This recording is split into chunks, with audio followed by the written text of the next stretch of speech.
dengan raut muka dari Jose Mourinho di pinggir lapangan, gue yakin pasti dimarahin. Pasti ada perubahan di babak kedua. Dan terbukti di babak kedua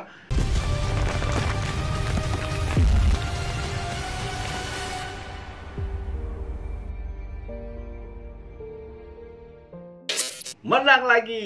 Yeay, Roma berhasil mengalahkan lawannya di Jota kedua sehingga membuat kemenangan beruntun 4 kali dalam pertandingan resmi di bawah Jose Mourinho. Nah, ini setelah mengalahkan Fiorentina di Jota pertama, di Jota kedua Roma mampu mengalahkan lawannya tuan rumah Salernitana dengan skor 4-0. Nah, apa saja faktor yang membuat Roma menang dan apa saja tentunya yang harus diperhatikan Roma di pertandingan berikutnya?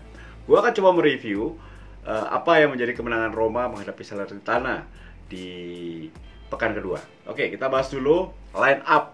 Line up yang diturunkan oleh Jose Mourinho tentunya tidak jauh berbeda dengan line up ketika mereka mengalahkan Fiorentina. Hanya saja memang Nicolo Zaniolo digantikan oleh Carlos Perez karena Zaniolo terkena akumulasi kartu.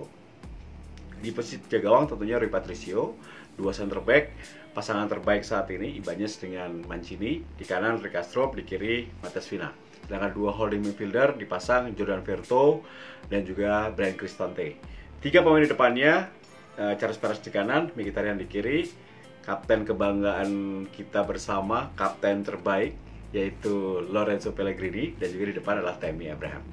Jadi bagus, menurut gue gak ada masalah. Memang ini harus dilakukan karena Mourinho seperti yang dikatakannya, dia tidak mau coba-coba, dia ingin mencari tim terbaik. Lawannya A, B, C, D, mau bagus mau jelek, dia tetap turunkan tim terbaik. Karena memang ini awal musim sangat penting dan semua fokus sepak bola dunia atau pecinta pengamat sepak bola sedang melihat Roma seperti apa ketika Inter kehilangan striker mereka, ketika AC Milan kehilangan playmaker mereka, ketika Juventus belum menang, orang semua melihat Roma. Ada apa dengan Roma? Nah, ini yang coba dilakukan oleh Mourinho sebagai kampanye sebagai pelatih baru di Roma. Nah, pertandingan menghadapi Salernitana yang di atas kertas di bawah Roma, seperti dalam preskon, Mourinho mengatakan bahwa sejak menit pertama saya yakin menang, tapi dia diem aja gitu. Karena dia yakin timnya di atas kertas masih levelnya di atas Salernitana. Tapi yang terjadi di babak pertama, Roma tidak mampu menciptakan gol. Semua deg-degan, semua mulai ragu. Dan ini kalau gue bilang tactical dari Castori, pelatih dari Salernitana, cukup cerdas. Karena apa? Dia memakai 5-4-1 formasinya. 5-4-1 dalam kondisi 3 center back, 2 wing back. Kemudian 4 pemain tengah, hanya menyisakan Bonazzoli sebagai lone striker. Jadi 5-4-1 kalau bertahan mungkin mereka bisa dengan 7 pemain. Menyerang mereka dengan 3 atau 4 pemain saja. Itu yang dilakukan. Jadi mereka mengandalkan serangan balik. Cukup efektif karena Roma tidak bisa bermain seperti biasanya. Nah, ini yang gue lihat dari pengamatan gue, bahwa tidak ada ruang yang diberikan kepada 3 pemain yang menjadi motor serangan AS Roma biasanya. Lauro Pele, kemudian Mkhitaryan dan Perez tidak diberikan ruang, sehingga tidak ada bola yang mengalir kepada Tammy Abraham. Tapi yang dilakukan oleh Salernitana adalah memaksa Roma bermain dari sayap. Jadi membiarkan Matheus Fina, membiarkan Rickastrop untuk menyerang, akan melakukan overlap, melakukan umpan ke dalam kotak penalti yang pasti diarahkan kepada Tammy. Tapi sudah ditunggu oleh 3 orang, yaitu Guillaume, kemudian Aya, dan juga Jarzinski. Ini 3 center back. Jadi kalau gue melihat bahwa Roma menyerang terus, tapi umpan dari Kastrop sama Fina dibaca karena Tammy bermain seolah sendirian dalam kotak penalti. Dia mencoba untuk menarik keluar center back, tapi tidak ada dukungan dari lini kedua dari Roma. Itu yang terjadi selama 45 menit babak pertama dan tidak ada gol. Peluang pun hanya 1-2, itu pun tidak terlalu berbahaya. Nah, gue sangat yakin ketika Roma tidak mampu menciptakan gol, dengan raut muka dari Jose Mourinho di pinggir lapangan, gue yakin pasti dimarahin. Pasti ada perubahan di babak kedua. Dan terbukti di babak kedua, ketika wasit meniup peluit, Roma bermain lebih banyak memegang bola, lebih banyak ball possession, lebih banyak build up serangan, lebih banyak lebih sabar. Perubahan taktik terjadi ketika Roma mencoba untuk banyak bermain bola atau memecah kebuntuan lawan atau membuka pertahanan lawan. 3 center back yang cukup rapat itu dengan memainkan one two di depan kotak penalti. Jadi tidak ada lagi umpan jauh, one two. Terbukti sebuah umpan dari Matias Vina ini gol cepat. Jadi Roma bisa bangkit karena sebuah gol cepat dari Lorenzo Pellegrini. 3 menit setelah kick off babak kedua, dari serangan Matias Vina lepaskan umpan ke dalam kotak penalti, masuk dari lini kedua. Lorenzo Pellegrini melakukan sebuah tendangan kaki kiri, masuk tangan kaki kiri keras sekali, membongkar gawang Belec. Nah, jadi itu buat gue adalah awal dari kebangkitan AS Roma. Untung ada gol cepat. Coba kalau itu tidak terjadi gol, tambah frustrasi, bahaya. Untung gol cepat ini yang membuat semuanya lebih mudah. Jadi setelah gol pertama, semuanya lebih mudah untuk Roma. Karena mau tidak mau Salernitana harus keluar menyerang. Jadi konsentrasi mereka bertahan tidak serapat sebelumnya. Nah, terjadi lagi. Gol kedua adalah gol terindah menurut gua dalam pertandingan itu. Karena sebuah one two yang sangat indah. Komentator bahasa Inggris cuma mengatakan bahwa luar biasa ini permainan dari Roma.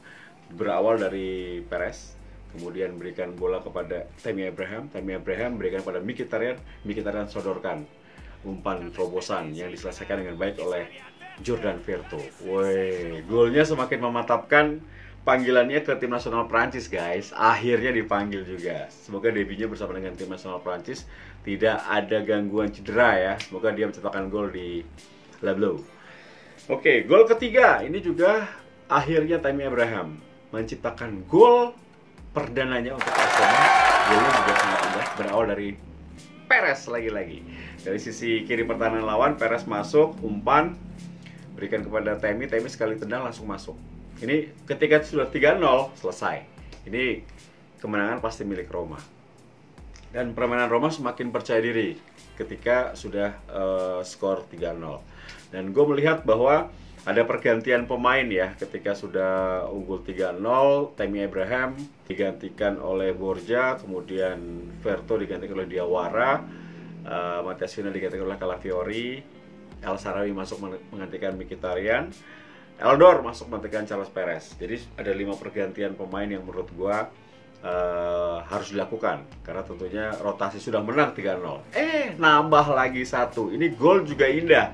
Jadi gol berawal dari Verto, berikan kepada Pellegrini flashing luar biasa. Jadi skill banget nih pemain. Smart, sang kapten smart. Jadi memang ini pemain yang punya visi, punya skill, dan dia buktikan di bawah Mourinho dan juga kepada fans bahwa dia memang pantas untuk menjadi kartu turf atau kapten ya bagi AS Roma. Jadi ini permainannya cukup bagus ya dari AS Roma. Di babak kedua nih totally different. Jadi berubah total permainan dari AS Roma yang awalnya main long pass, umpan jauh ke dalam kotak penalti. Di babak kedua mereka main one two, bola cepat. Ini kayak gue nggak melihat ini terjadi ketika pelatih sebelumnya gitu. Jadi pelatih sebelumnya mentok kayak gitu aja gitu. Jadi membuat pemain harus berkembang, harus berjuang sendiri sepertinya. Tidak ada pergantian strategi yang signifikan yang bisa merubah.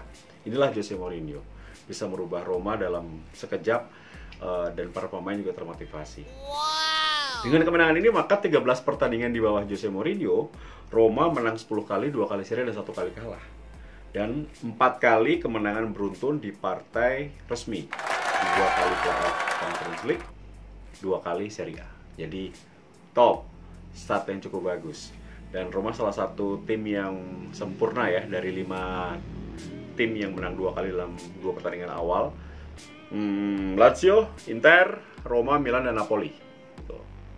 Dan memang man of the match-nya adalah Lorenzo Pellegrini. Tapi gue melihat ada satu pemain yang bisa merubah permainan Roma dan memberikan awal dari setiap serangan Roma, yaitu Carlos Perez. Ini hati-hati nih kalau Zaniolo. Kalau Zaniolo bermain seperti itu terus, bukan tidak mungkin Mourinho akan memasang Perez sebagai pemain inti. Karena terbukti Perez dimainkan, dia show off, dia bisa tunjukkan yang terbaik. Serangan-serangan berawal dari dirinya dan ya cukup berhasil gue rasa. Jadi ini bagus sih. Jadi kalau dalam sebuah tim di posisi yang sama ada dua pemain yang bersaing dalam positif, itu akan menguntungkan bagi tim tersebut. Dan gue berharap bahwa Roma seperti itu. Nah, ada beberapa catatan yang gue lihat bahwa apa saja yang berubah dalam Roma di bawah Mourinho. Satu, gue lihat ada lini belakang solid ya. Ini lini belakang padahal salah satu yang kita ragukan bersama. Meskipun memang ini belum menghadapi Lazio, Inter, Juve, Milan, Napoli ya. Ini belum, tapi kinerja, etos kerja dari Mancini dan Ibanez bagus banget. Vina juga bagus, Riccardo semua bagus. Jadi semua seperti tidak mau kehilangan posisi mereka. Kalau takutnya mereka jelek diganti oleh pemain cadangan. Jadi itu satu hal yang cukup bagus. Lini belakang solid. Kedua, gue lihat fighting spirit. Tidak ada hal seperti ini di pelatih sebelumnya. Jadi ini seperti ngotot. Jadi masuk ke lapangan, Vini Vici. Gue datang pengen menang gitu. Itu terlihat di Roma saat ini. Jadi ada fighting spirit yang sangat meningkat, drastis dibandingkan musim lalu. Kemudian motivasi bertambah, jadi ada motivasi bermain, mereka punya target sepertinya. Jadi mereka sudah tampil, apalagi ekspektasi yang sangat tinggi ya dari tifosi, dari fans Roma untuk kembali meraih gelar, apalagi pelatih yang datang adalah pelatih yang spesialis gelar gitu. Itu motivasi bertambah. Mental terangkat. Jadi gue melihat nih mental nih, ketinggalan menang disamakan bangkit. Kalau ketinggalan mampu bangkit, tidak terpuruk dengan tekanan lawan. Dan ini bagus banget. Tidak ada, gue melihat sudah cukup lama Roma tidak seperti ini. Ini ada karakter yang berubah ya. Kemudian koordinasi antar lini juga bagus. Di sini koordinasi antar lini mulai dari build up serangan, dari mulai Rui Patricio kepada dua center back sampai ke Bryan Cristante, sampai ke depan itu build up serangannya bagus, sampai transisi itu bagus banget. Jadi memang koordinasi lini antar lini dibenahi betul dan rapat mainnya. Ada hal yang menarik, termasuk posisi Bryan Cristante yang sangat unik. Nanti gue akan bahas di konten berikutnya ya. Ini kunci kemenangan Roma juga Bryan Cristante. Di pertandingan menghadapi Salernitana, dia selalu mundur ketika menyerang. Jadi dia tidak terlibat dalam penyerangan. Dia pertama dia terima bola dari Rui Patricio, dia build up. Nah, setelah itu dikasih ke yang lain. Nanti gue akan bahas khusus Bryan Cristante. Setelah konten ini akan gue bahas. Nah, jadi itu menurut gue kemenangan yang sangat penting, kemenangan yang memang diharapkan ada banyak perubahan positif untuk Roma. Kita berharap bahwa semakin hari semakin bagus ya. Semoga libur international break ini tidak banyak pemain yang Roma yang cedera, karena gue lihat banyak banget yang dipanggil tim nasional masing-masing. Semoga tidak ada yang cedera dan bisa kembali dalam kondisi fit, karena setelah ini Roma menghadapi Sassuolo. Ini akan menjadi partai yang juga tidak mudah ya, main di Olimpico. Kita berharap menang lagi. Oke, itu review gue, faktor-faktor yang membuat Roma menang dan juga hal-hal yang harus dibenahi. Terima kasih sudah menyaksikan konten ini, channel ini. Sampai ketemu lagi di konten berikutnya. Tetap semangat, jaga kesehatan. Daje Roma, Forza Roma. Salam olahraga.